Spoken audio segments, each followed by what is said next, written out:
Today, I'm going to teach you how to hide a row in Smartsheet. While Smartsheet doesn't have a direct hide row feature like some other spreadsheet tools, there's a clever workaround using filters that gives you the same result. First, open your web browser and navigate to smartsheet.com.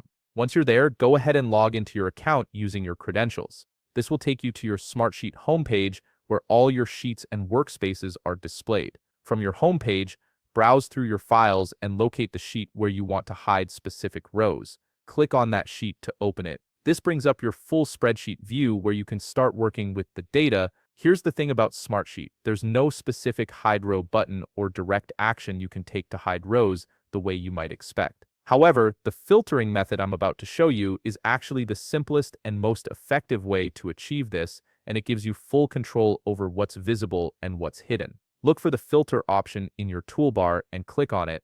A filter setup window will appear where you can configure your hiding criteria. At the top, you'll see a field where you can put a name on your filter. Though this step is completely optional, naming it something like hide rows can help you remember what it does later. Now comes the important part, creating a condition to filter your rows. Click to start building your condition. For this example, select the primary column from the drop-down menu. This is typically the first column in your sheet. Next, choose the condition does not contain from the options presented in the value field that appears.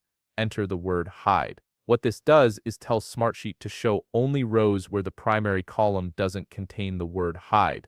Once you've set up your condition, click Apply. The filter will activate immediately, and any rows where you've typed hide in the primary column will disappear from view. The beauty of this method is that you now have a toggle. Click the filter name whenever you want to show those hidden rows. Again, and click it once more to hide them. It's a simple on-off switch that gives you complete control over your row visibility. And there you have it, you've successfully created a way to hide rows in Smartsheet using filters. If you found this video helpful, please leave a like, subscribe, and see you in the next video.